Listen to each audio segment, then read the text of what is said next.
মকৰ ৰাশিৰ লোকসকল সাৱধান। এই 3 দিনত আপোনাৰ জীৱনত এক বিশেষ পৰিৱৰ্তনৰ সংকেত দেখা গৈছে। 29, 30 আৰু 31 মাৰ্চত গ্ৰহ নক্ষত্ৰৰ বিশেষ যোগে কিছুমান অপ্ৰত্যাশিত ঘটনা ঘটিব পাৰে।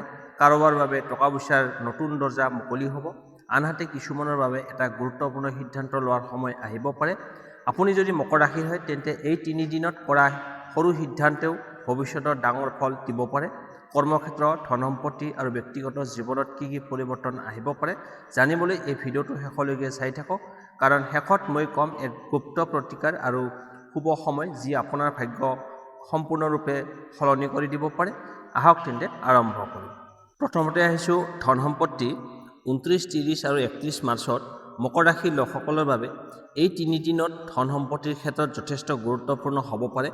এই সময়ত গ্ৰহ নক্ষত্ৰৰ অৱস্থান এনেধৰণৰ যে আপোনাৰ আৰ্থিক জীৱনত কিছু ভাল সুযোগ আহিব পাৰে, কিন্তু তাৰ লগে লগে কিছু সাৱধানতাৰো প্ৰয়োজন হ'ব। প্ৰথমতে ধনৰ দিশত কথা ক'বলৈ গ'লে এই সময়ত আপুনি আগতে কৰা কষ্ট বা পৰিশ্ৰমৰ ফল লাহে লাহে পাবলৈ আৰম্ভ কৰিব পাৰে। কিছুমান লোকৰ হাতত আকস্মিকভাৱে ধন লাভৰ যোগ দেখা গৈছে। বিশেষকৈ যিসকল লোক ব্যৱসায় কৰে বা নিজৰ কাম কাজ চলাই থাকে তেওঁলোকৰ বাবে নতুন লাভৰ পথ খুলিব পাৰে। কিছুমান লোকৰ ক্ষেত্ৰত আগতে বন্ধ হৈ থকা টকা ঘূৰাই পোৱাৰ সম্ভাৱনা আছে। এই 3 দিনত অযথা খৰচৰ ওপৰত নিয়ন্ত্ৰণ ৰাখিব লাগিব। বহু সময়ত হঠাৎ কিবা কিনিবলৈ মন যাব পাৰে বা কোনো বিলাসী বস্তু লোৱাৰ ইচ্ছা হ'ব পাৰে, কিন্তু জ্যোতিষমতে এই সময়ত ধন সঞ্চয় কৰাটো অতি গুৰুত্বপূৰ্ণ। যদি আপুনি সঠিকভাৱে টকাৰ ব্যৱস্থা কৰিব পাৰে তেন্তে আগন্তুক দিনত আপোনাৰ আৰ্থিক অৱস্থা আৰু শক্তিশালী হ'ব পাৰে। যিসকল লোকে নতুন ইনভেষ্ট কৰাৰ কথা ভাবি আছে তেওঁলোকে এই সময়ত ধীৰ সুস্থিৰভাৱে সিদ্ধান্ত লোৱা ভাল হ'ব। খৰধৰ কৰি ডাঙৰ ইনভেষ্ট নকৰাই ভাল। বিশেষকৈ কোনো বন্ধু বান্ধৱ বা চিনাকি মানুহৰ কথাত বিশ্বাস কৰি ধন লগোৱা উচিত নহয়। আগতে ভালকৈ চিন্তা কৰক, তাৰ পিছতহে কোনো সিদ্ধান্ত লওক। সম্পত্তিৰ ক্ষেত্ৰত কিছুমান ভাল সংকেত দেখা গৈছে। যিসকল লোকে ঘৰ, মাটি বা অন্য কোনো সম্পত্তি কিনাৰ কথা ভাবি আছে তেওঁলোকৰ বাবে আলোচনা বা পৰিকল্পনা আৰম্ভ কৰাৰ সময় হ'ব পাৰে। যদিও এই 3 দিনত চূড়ান্ত সিদ্ধান্ত নলয় ভাল, কিন্তু আগন্তুক ভাল সুযোগৰ আৰম্ভণি এই সময়তেই হ'ব পাৰে। চাকৰি কৰা লোকসকলৰ ক্ষেত্ৰত টকা পইচাৰ ক্ষেত্ৰত বিশেষভাৱে ভাল খবৰ আহিব পাৰে। কিছুমান লোকৰ ইনকাম বৃদ্ধি হোৱাৰ সম্ভাৱনা আছে বা অতিৰিক্ত ইনকামৰ পথ মুকলি হ'ব।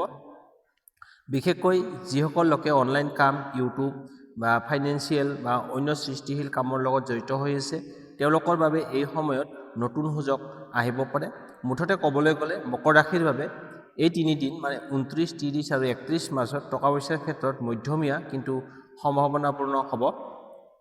সঠিক সিদ্ধান্ত, ধৈৰ্য আৰু সঞ্চয়ৰ অভ্যাস থাকিলে এই সময়ত আপোনাৰ ভৱিষ্যতৰ আৰ্থিক স্থিতি শক্তিশালী কৰিব পাৰে।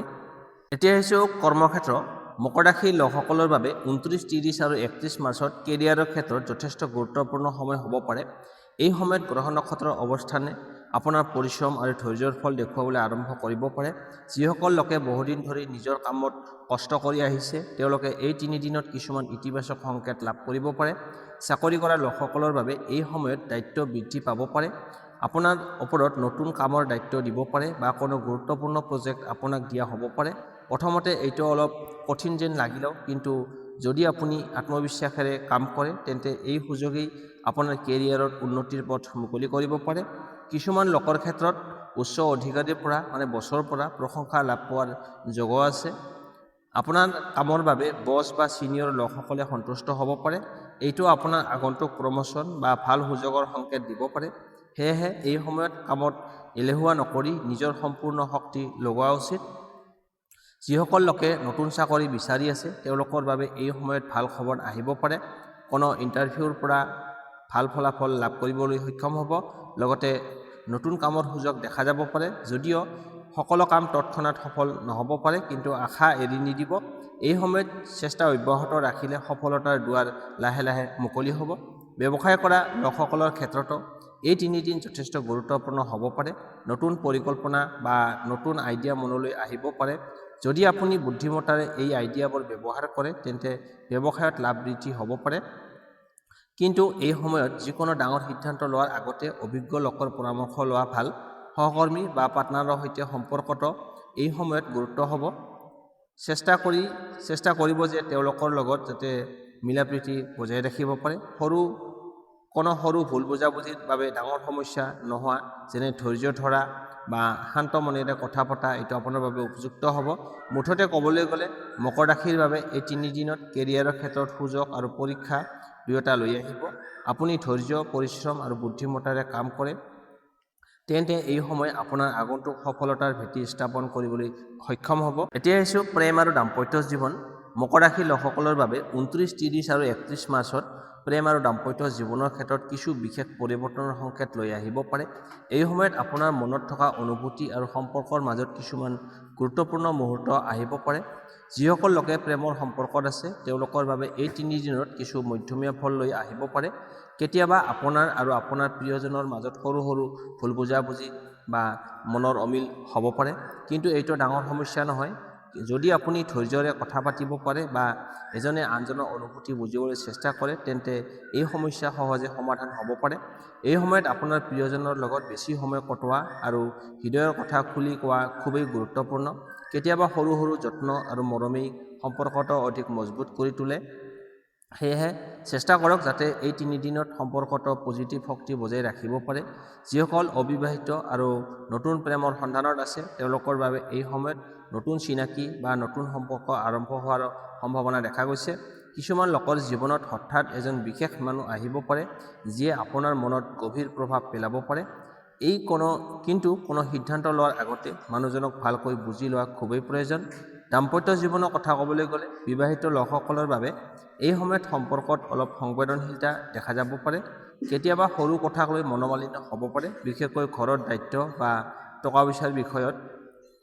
কিন্তু যদি দুয়োজনে শান্ত মনেৰে আলোচনা কৰে তেন্তে সমস্যা সোনকালে সমাধান হ'ব পাৰে। এই সময়ত আপোনাৰ জীৱনত সংগীৰ সহায় আৰু সমৰ্থন আপোনাৰ বাবে খুবেই গুৰুত্বপূৰ্ণ হ'ব। তেওঁলোকৰ লগত বিশ্বাস আৰু মৰম বজাই ৰাখিলে আপোনাৰ দাম্পত্য জীৱন আৰু অধিক মজবুত হ'ব পাৰে। কেতিয়াবা একেলগে সময় কটোৱা, একেলগে কিবা ভাল কাম কৰা বা সৰু সৰু ভ্ৰমণতো সম্পৰ্ক নতুন উষ্ণতা আনিব পাৰে। মুঠতে ক'বলৈ গ'লে মকৰ ৰাশিৰ বাবে এই 3 দিনত প্ৰেম আৰু দাম্পত্য জীৱনত ধৈৰ্য, বিশ্বাস আৰু বুজাবুজিৰ পৰীক্ষা হ'ব পাৰে। যদি আপুনি নিজৰ অনুভূতি সঠিকভাৱে প্ৰকাশ কৰে আৰু আপোনাৰ সঙ্গীক সন্মান কৰে তেন্তে এই সময় আপোনাৰ সম্পৰ্কত আৰু গভীৰ আৰু মজবুত কৰি তুলিবলৈ সক্ষম হ'ব। এতিয়া আহিছোঁ শুভ তাৰিখ, শুভ সংখ্যা আৰু শুভ ৰং প্ৰতিকাৰ। এই 3 দিনৰ ভিতৰত কোনটো তাৰিখনো আপোনাৰ বাবে শুভ হ'ব? এই 3 দিনৰ ভিতৰত 30 মাৰ্চ আপোনাৰ বাবে আটাইতকৈ শুভ দিন বুলি গণ্য কৰা হৈছে।